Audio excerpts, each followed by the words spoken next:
폭우와 천둥번개를 핑계로 나를 챙겨주러 온 절친의 아내에게 오늘은 자고 가는 게 좋겠어라고 말한 민수. 그날 밤 두 사람의 욕망이 더 이상 참을 수 없는 지경에 이르렀어요. 거실에서부터 서로를 간절히 원하고 있었습니다. 수진 씨, 아니 수진아 이러면 안 되는 거 아는데 한 번만 허락해준다면. 민수의 목소리는 작았지만 숨소리는 거칠어졌습니다. 오늘은 오늘만은 오빠가 원하는 대로 해주세요. 수진의 말이 끝나자 민수는 강하게 끌어안았어요. 그 새벽은 매우 뜨겁고 긴 새벽이 되었습니다. 아내를 잃고 모든 것이 허망하던 나에게 힘이 되어준 절친 부부. 그 고마움을 뒤로 한 채 나는 무슨 짓을 한 걸까? 오늘의 이야기를 시작하기 전 구독과 좋아요 한 번씩 부탁드릴게요. 또 다른 금요일 밤이었다. 나는 정우와 수진 부부가 운영하는 작은 이탈리안 레스토랑에서 그들과 마주 앉아 있었다. 2년 전부터 시작된 우리의 정례 모임이었지만 오늘따라 유독 무거운 침묵이 흘렀다. 민수야, 요즘 얼굴이 많이 수척해졌네. 수진이 걱정스러운 표정으로 내 얼굴을 살펴봤다. 나는 괜찮다고 웃어넘겼지만 사실 거울을 볼 때마다 스스로도 놀랄 정도였다. 혈압약을 먹기 시작한 것도 몇 달 전부터였고 잠들기 어려운 밤들이 계속되고 있었다. 아내 없이 혼자 사는 게 이렇게 힘든 줄 몰랐어. 나도 모르게 속마음이 흘러나왔다. 정우가 맥주잔을 내려놓으며 무거운 표정을 지었다. 20년 넘게 절친으로 지내온 그였지만 이런 이야기를 할 때마다 어색해하는 기색이 역력했다. 하지만 수지는 달랐다. 전직 간호사였던 그녀는 타인의 아픔을 자연스럽게 어루만질 줄 아는 사람이었다. 민수 오빠, 혼자 있는 시간이 많아서 그러실 거예요. 우리가 더 자주 만나요. 수진의 따뜻한 목소리에 내 가슴 한편이 먹먹해졌다. 그녀가 오빠라고 부를 때마다 느끼는 이상한 떨림을 나는 아직 정확히 정의 내릴 수 없었다. 집으로 돌아가는 길, 텅 빈 거실에 불을 켰다. 아들 지호는 대학 기숙사 생활을 하고 있어서 이 큰 집에는 나 혼자뿐이었다. 아내가 정성스럽게 갖고 놓았던 화분들은 내가 제대로 돌보지 못해서 하나둘 시들어가고 있었다. 냉장고를 열어봤지만 먹고 싶은 게 없었다. 요리라고는 라면 끓이는 것 정도밖에 할 줄 모르는 나였다. 아내가 살아있을 때는 이런 것들이 전혀 문제가 되지 않았는데 지금은 매일매일이 전쟁 같았다. 핸드폰을 들여다보니 지호에게서 온 메시지가 있었다. 아빠, 이번 주말에는 친구들이랑 MT 가서 못 내려가요. 몸 잘 챙기세요. 짧은 메시지였지만 그 안에는 아들 나름의 걱정이 담겨 있는 것 같았다. 나는 알겠다. 재밌게 놀아라라고 답장을 보냈다. 사실 지호도 힘들어하고 있다는 걸 나는 알고 있었다. 엄마를 잃은 상실감에 더해 아빠인 나조차 제대로 돌볼 수 없는 상황이 그에게는 부담스러울 것이었다. 그래서인지 집에 오는 횟수도 점점 줄어들고 있었다. 다음 날 아침 회사에서 직원들과 회의를 하다가 갑자기 현기증이 났다. 사장님, 괜찮으세요? 부장이 놀란 표정으로 물었다. 나는 괜찮다고 대답했지만 사실 요즘 이런 일이 자주 생기고 있었다. 병원에서 검사를 받고 나온 길에 우연히 수진과 마주쳤다. 민수 오빠, 여기서 뭘? 건강검진 받으러 왔다가. 혼자요? 정호 씨한테 말씀하시지? 정호는 회사 일로 바빠서. 괜찮아. 나 혼자도 잘해. 하지만 수진의 눈에는 걱정이 가득했다. 오빠, 점심 같이 드실래요? 어차피 정호 오빠도 회사에서 먹을 거고. 나는 괜찮다고 했지만 수진이 워낙 고집이 세서 결국 함께 근처 식당으로 향했다. 식당에서 수진은 내가 제대로 먹지 않고 있다는 걸 금세 알아챘다. 오빠 많이 마르셨어요. 혼자 계시면서 제대로 못 드시고 계시죠? 그런 건 아닌데. 거짓말하지 마세요. 제가 간호사 출신인데 모를 줄 알아요? 수진이 내 앞에 반찬을 하나씩 올려주는 모습을 보면서 나는 오랫동안 잊고 있었던 감정을 느꼈다. 누군가 나를 챙겨준다는 것, 누군가 내 건강을 걱정해준다는 것. 아내가 세상을 떠난 후 처음으로 느끼는 따뜻함이었다. 앞으로 정우 오빠가 출장 갈 때는 제가 오빠 밥 차려드릴게요. 수진의 말에 나는 고개를 젓었다. 그러면 안 돼. 너도 바쁘잖아. 바쁜 게 뭐예요? 가족인데. 가족이라는 말에 내 가슴이 뜨끔했다. 정말 가족 같은 사람들이었다. 정우와는 대학 시절부터 20년을 함께해왔고 수진과도 그들이 결혼한 이후 15년 동안 가족처럼 지내왔다. 우리 아내도 수진을 친동생처럼 아꼈었다. 하지만 요즘 들어 수진을 바라보는 내 시선이 달라지고 있다는 걸 부정할 수 없었다. 그녀의 따뜻한 미소, 세심한 배려, 그리고 나를 오빠라고 부를 때의 다정한 목소리. 이 모든 것들이 내 마음 깊은 곳을 건드리고 있었다. 그날 밤 집에서 홀로 저녁을 먹으면서 나는 혼란스러웠다. 아내를 잃은 지 2년 나는 여전히 그녀를 그리워하고 있었다. 하지만 동시에 살아가야 한다는 현실적인 무게도 점점 더 무거워지고 있었다. 주변 사람들은 재혼을 권했다. 민수야, 이제 좀 현실적으로 생각해봐. 아직 젊은데 평생 혼자 살 수는 없잖아. 하지만 그런 말들이 나에게는 더 큰 부담으로만 느껴졌다. 무엇보다 지호가 걱정되었다. 새 엄마를 받아들일 수 있을까? 아니면 아빠가 엄마를 배신했다고 생각할까? 아들의 눈치를 보는 내 자신이 한심하게 느껴지면서도 어쩔 수 없는 일이었다. 수진이가 내 어깨에 손을 올렸을 때 심장이 뛰는 걸 어쩔 수 없었다. 정호의 해외 출장이 잦아지기 시작한 것은 3월부터였다. 그가 다니는 대기업에서 동남아시아 지역 프로젝트를 맡게 되면서 한 달에 2번은 일주일씩 해외에 나가야 했다. 미안해, 민수야. 요즘 너 혼자 두고 자꾸 나가게 돼서. 정우가 미안한 듯 말했지만 나는 괜찮다고 했다. 회사 일이니까 어쩔 수 없는 거라고. 하지만 수지는 달랐다. 오빠 혼자 두면 안 되겠어요. 제가 챙겨드릴게요. 아니야, 수진아. 그러면 안 돼. 왜요? 정우 오빠도 그러라고 했는데. 정말로 정우는 출장 전날 밤 나에게 전화를 걸어 부탁했다. 민수야, 수진이가 너 챙기겠다는데 그냥 맡겨. 혼자 있지 말고. 아니야, 수진이도 바쁜데. 바쁘긴 무슨, 아이들도 다 컸는데 뭐가 바빠. 부탁한다, 민수야. 정호의 첫 번째 출장 기간, 수진은 정말로 매일 내게 안부를 물었다. 점심은 먹었는지, 약은 제때 챙겨 먹는지, 잠은 잘 자는지. 처음에는 부담스러웠지만 점차 그 관심이 고마워지기 시작했다. 오빠, 오늘 저녁은 뭐 드세요? 글쎄, 적당히 시켜 먹으려고. 안 돼요. 제가 만들어서 가져다 드릴게요. 아니야, 수진아. 그러면 너무 미안하잖아. 미안할 게 뭐예요. 가족인데. 또 가족이라는 말이었다. 하지만 이번에는 정과 달랐다. 수진이 직접 만든 음식을 가져와서 내 앞에 차려놓고 내가 먹는 모습을 지켜보는 그 시간들. 그 시간들이 나에게는 하루 중 가장 기다려지는 순간이 되어가고 있었다. 어느 날 저녁 수진이 가져온 된장찌개를 먹으면서 나도 모르게 말했다. 우리 아내가 끓여주던 된장찌개 맛이랑 똑같네.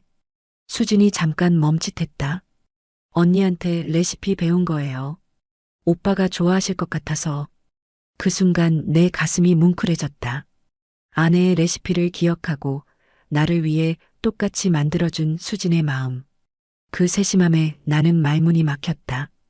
고마워, 수진아. 정말 고마워. 내 목소리가 떨렸다. 수진도 눈가가 촉촉해졌다. 오빠 많이 외로우시죠?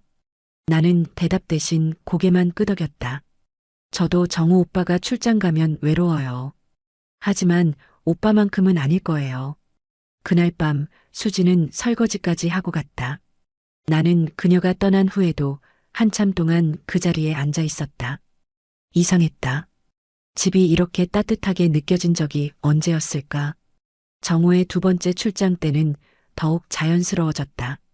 수지는 내가 먹고 싶어하는 음식들을 미리 알아놓고 준비해왔다. 그리고 함께 식사를 하면서 이런저런 이야기를 나누었다.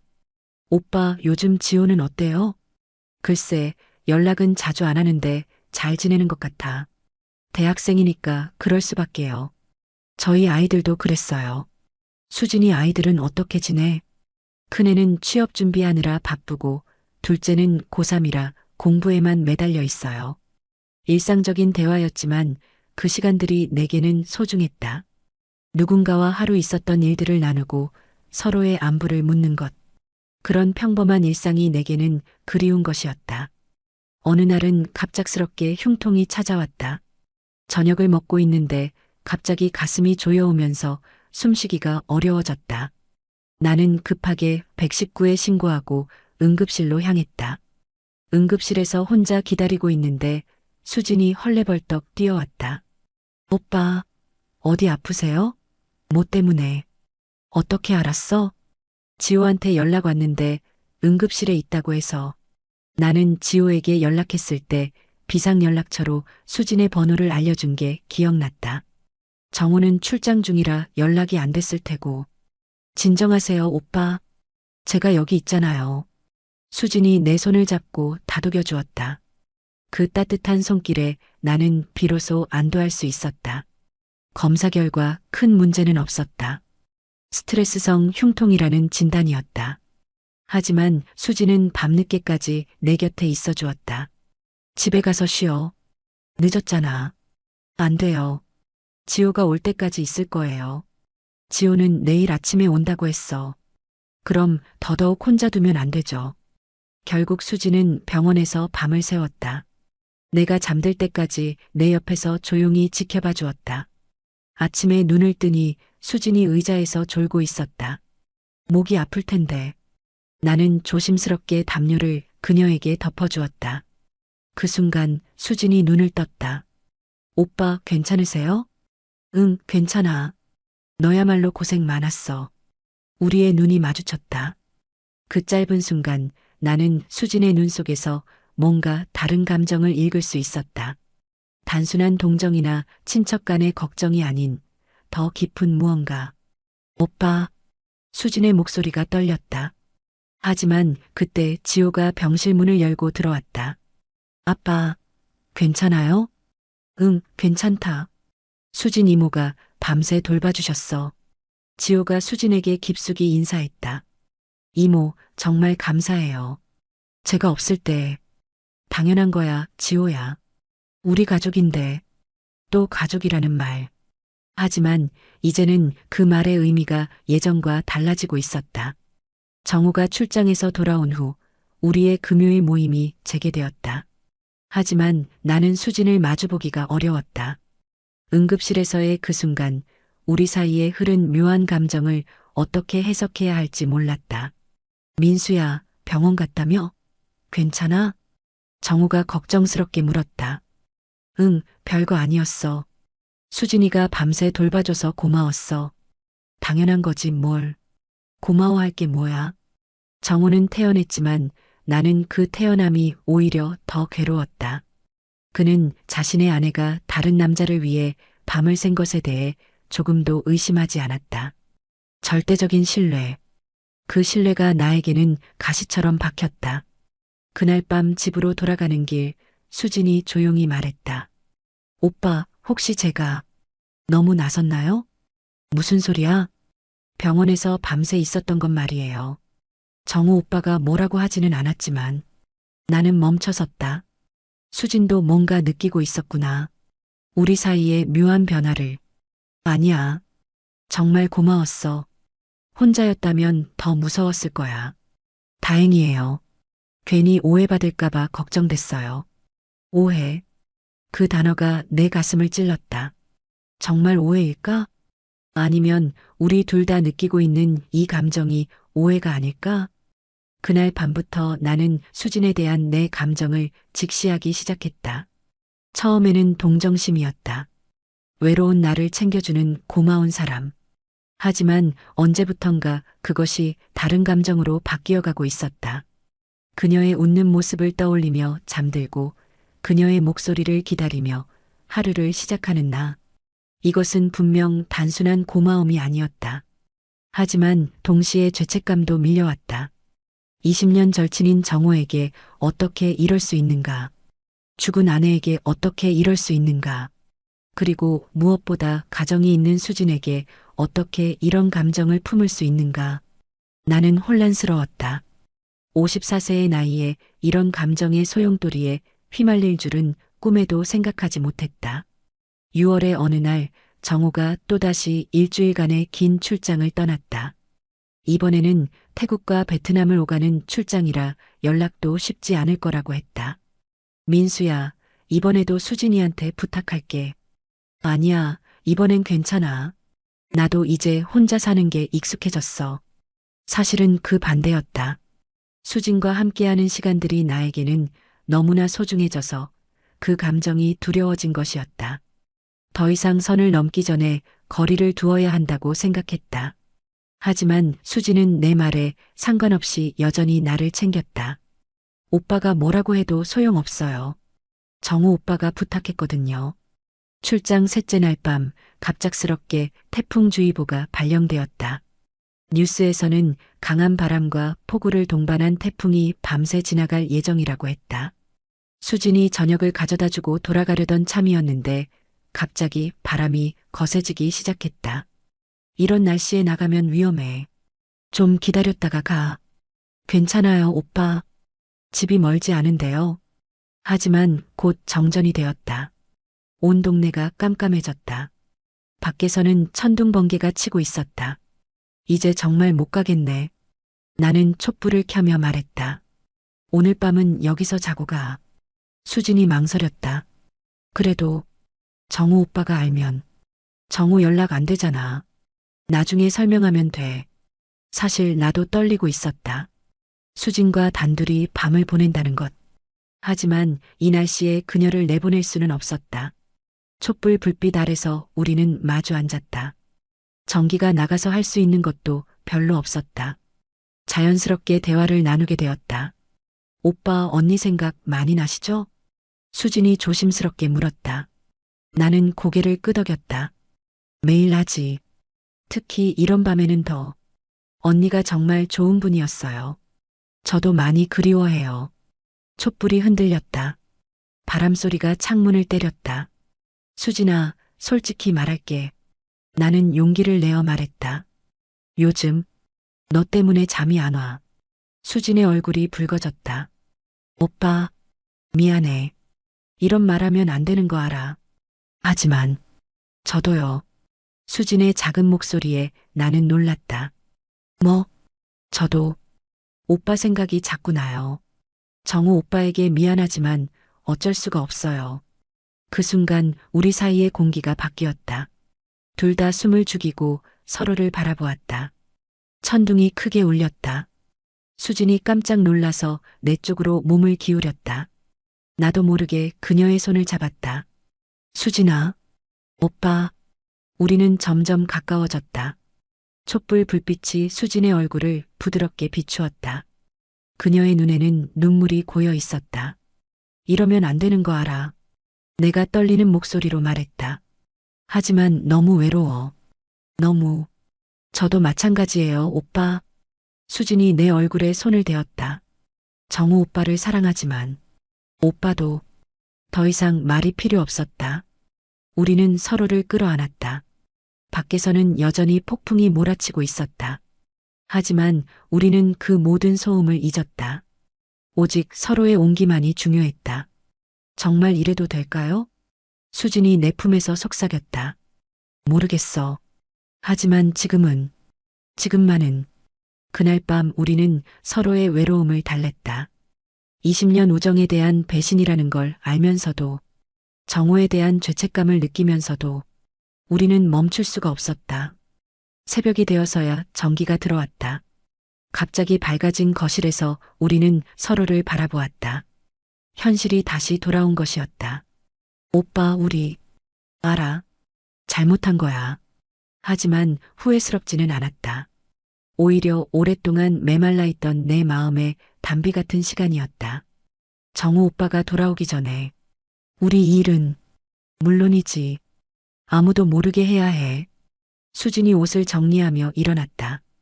집에 가야겠어요. 아이들이 걱정할 거예요. 문 앞에서 수진이 돌아섰다. 오빠, 저 후회하지 않아요. 나도 고개를 끄덕였다. 나도. 하지만 동시에 우리 둘 다 알고 있었다. 이것이 시작이면서 동시에 끝이어야 한다는 것을. 수진이 떠난 후 나는 한참을 그 자리에 서 있었다. 아직도 그녀의 향기가 남아있는 것 같았다. 내 가슴은 뛰고 있었지만 머릿속은 복잡했다. 정호의 전화벨이 울렸을 때 나는 내가 무슨 짓을 했는지 깨달았다. 그날 오후 정호에게서 전화가 왔다. 민수야, 어제 태풍 괜찮았어? 뉴스 보니까 엄청 심했던데. 응, 괜찮았어. 목소리가 떨렸다. 정호는 눈치채지 못했지만 나에게는 그 짧은 대화가 고문 같았다. 수진이가 너 잘 챙겨줬지? 응, 잘 챙겨줬어. 다행이다. 내가 없어도 걱정 안 해도 되겠네. 전화를 끊고 나서 나는 바닥에 주저앉았다. 20년 동안 나를 믿어온 절친한 친구. 그의 절대적인 신뢰 앞에서 나는 무너져 내렸다. 내가 뭘 한 거야? 며칠 후 우리의 금요일 모임이 있었다. 정우가 출장에서 돌아온 후 첫 만남이었다. 나는 수진과 마주보기가 두려웠다. 민수야, 얼굴이 왜 그래? 아직도 몸이 안 좋아? 정우가 걱정스럽게 물었다. 아니야, 괜찮아. 하지만 사실 며칠째 제대로 잠을 자지 못했다. 스트레스성 위염까지 생겨서 약을 먹고 있었다. 수진도 평소와 달랐다. 늘 밝고 활발하던 그녀가 조용했다. 정우와 대화할 때도 어색해 보였다. 여보, 왜 이렇게 조용해? 정우가 수진에게 물었다. 아무것도 아니야. 좀 피곤해서. 수진이 작은 미소를 지으며 대답했다. 하지만 나는 알고 있었다. 그녀도 나와 같은 죄책감에 시달리고 있다는 것을. 식사 내내 우리는 서로 눈을 마주치지 않았다. 가끔 실수로 눈이 마주치면 둘 다 급하게 시선을 돌렸다. 그 어색한 분위기를 정우만 모르고 있었다. 집으로 돌아가는 길 정우가 말했다. 민수야, 수진이가 요즘 좀 이상해. 내가 출장 다녀온 후로 내 심장이 쿵 떨어졌다. 그래, 나는 모르겠던데. 피곤해 보이고 예전처럼 말도 안 하고. 혹시 너 때문에 스트레스 받는 건 아닐까? 내 때문에? 너 챙기느라 고생했잖아. 미안하다, 민수야. 내가 너무 부탁만 했나 봐. 정호의 미안함이 내 가슴을 더욱 아프게 했다. 아니야, 그런 게 아닐 거야. 하지만 정호의 말이 맞았다. 수진은 분명 스트레스를 받고 있었다. 나 때문에. 그날 밤 수진에게서 문자가 왔다. 오빠, 우리 만나서 이야기 좀 해요. 다음 날 오후 우리는 조용한 카페에서 만났다. 수진의 얼굴은 파리해 보였다. 못 주무시는 것 같네요. 너도 마찬가지잖아. 우리는 한참을 말없이 앉아 있었다. 무거운 침묵이 흘렀다. 오빠, 우리 잘못했죠. 수진이 먼저 입을 열었다. 응. 나는 간단히 대답했다. 정우 오빠한테 너무 미안해요. 15년을 함께 살아왔는데. 수진의 목소리가 떨렸다.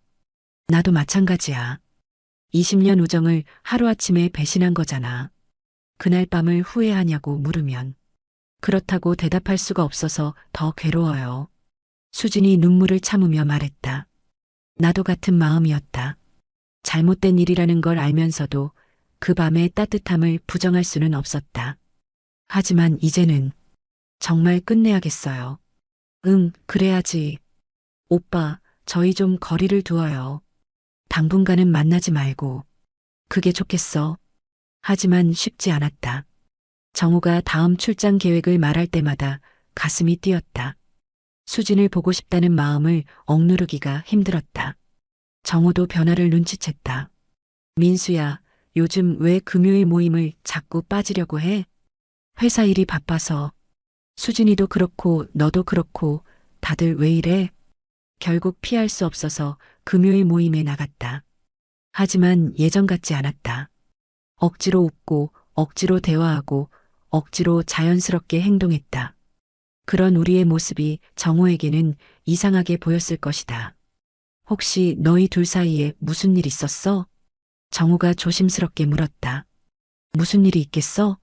나는 어색하게 웃으며 대답했다. 하지만 정호는 의심의 눈빛을 거두지 않았다. 20년을 함께한 친구였으니까 내 변화를 눈치채는 것도 당연했다. 그날 밤 정호가 나를 따로 불렀다. 민수야, 솔직히 말해봐. 수진이랑 무슨 일 있었지? 나는 식은땀이 났다. 정말 아무 일 없어. 너희 둘 다 태도가 이상해. 서로 눈도 안 마주치고. 생각 과다야, 정호야. 하지만 정호는 쉽게 물러서지 않았다. 민수야, 우리 20년 친구잖아. 뭔가 있으면 말해.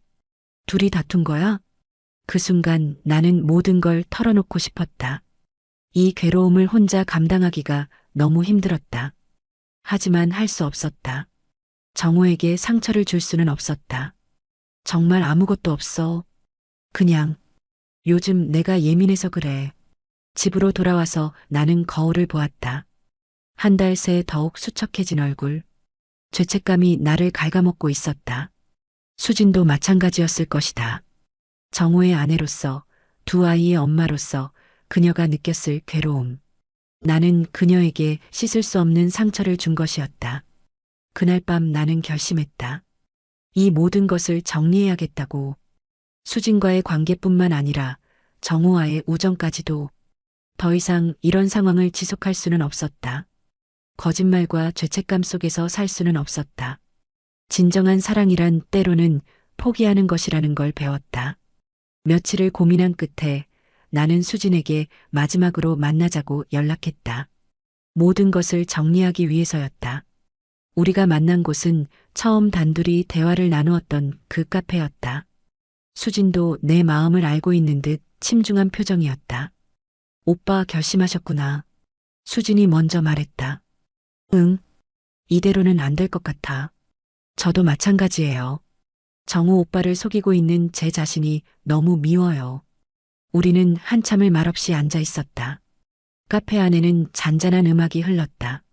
수진아, 그날 밤 후회하지 않는다고 했잖아. 지금도 후회하지 않아요. 나도 그래. 하지만 계속할 수는 없죠. 수진이 내 말을 끝맺어 주었다. 정우 오빠는 좋은 남편이에요. 저를 15년 동안 한결같이 사랑해주고 아이들에게도 좋은 아버지고요. 나도 알아. 정우는 세상에서 가장 좋은 친구야. 그런데 우리가 이러고 있으니 모든 게 무너지는 것 같아요. 수진의 눈에 눈물이 고였다. 오빠, 제가 오빠를 사랑한다는 걸 알아줘요. 하지만 이 사랑을 지킬 수 없다는 것도. 나는 수진의 손을 잡았다. 마지막으로 나도 너를 사랑해, 수진아. 아내를 잃은 후 처음으로 느끼는 감정이야. 그럼 더더욱 소중하게 간직해야겠네요. 가슴속에만. 우리는 서로를 바라보았다. 이별을 받아들이기 힘들었지만 다른 선택이 없다는 걸 알고 있었다. 앞으로 어떻게 하죠? 자연스럽게 거리를 두자. 금요일 모임도 당분간은 피하고. 정우 오빠가 의심하면 어떻게 해요? 시간이 지나면 괜찮아질 거야. 원래대로 돌아갈 거야. 하지만 우리 둘 다 알고 있었다. 원래대로 돌아갈 수는 없다는 것을. 우리 사이에는 이제 돌이킬 수 없는 선을 넘은 기억이 있었다. 카페를 나서면서 수진이 말했다. 오빠, 행복하세요. 언젠가는 정말 좋은 분을 만나실 거예요. 너도 행복해, 수진아. 정호아. 우리는 그렇게 헤어졌다. 뒤돌아보지 않고. 몇 주가 지났다. 나는 의도적으로 정호와의 만남을 줄였다. 회사 일이 바쁘다는 핑계로. 정호는 여전히 의심스러워했지만 시간이 지나면서 점점 예전처럼 행동했다. 민수야, 요즘 회사 일이 그렇게 바빠? 응, 새 프로젝트 때문에. 수진이도 요즘 정신없이 바빠. 아이들 때문에. 정호의 말에 나는 조심스럽게 반응했다. 그렇구나. 수진의 소식을 듣고 싶었지만 물어볼 수는 없었다.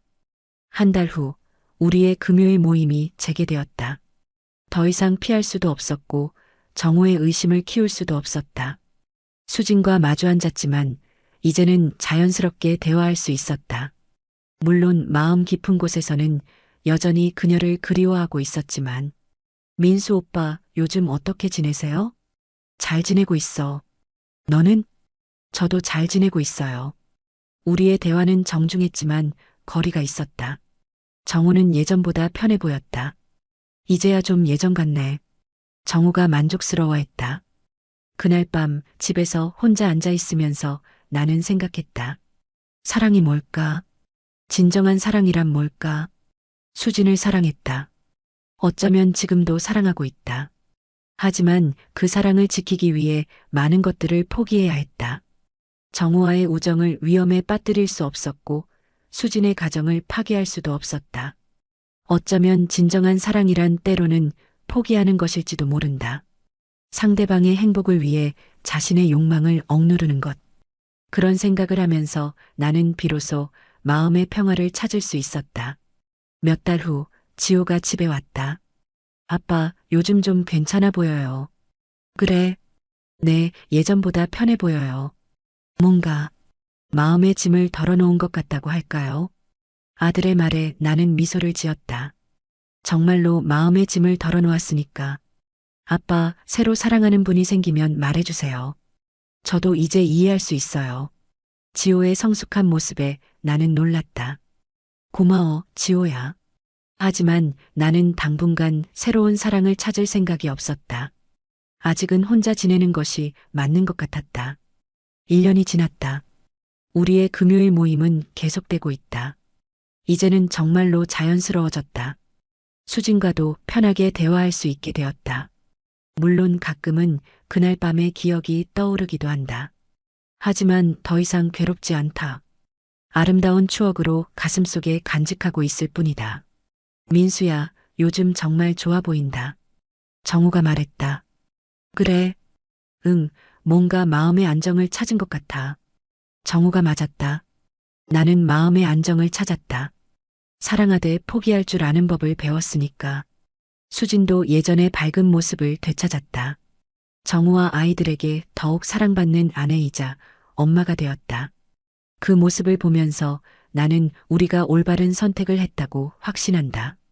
때로는 사랑한다는 것이 함께하는 것만을 의미하지는 않는다는 걸 배웠다. 진정으로 사랑한다면 상대방의 행복을 위해 물러설 줄도 알아야 한다. 그것이 54세에 늦깎이로 배운 사랑의 진정한 의미였다. 지금도 수진을 사랑한다. 하지만 그 사랑은 이제 고요하고 평화롭다. 누구에게도 상처를 주지 않는 사랑. 그것으로 충분하다. 오늘도 금요일이 다가온다. 정우와 수진과 함께할 또 다른 저녁 시간. 이제는 두렵지 않다. 오히려 기대된다. 소중한 사람들과 함께하는 평범한 일상. 그것이 얼마나 귀한 것인지 이제는 안다.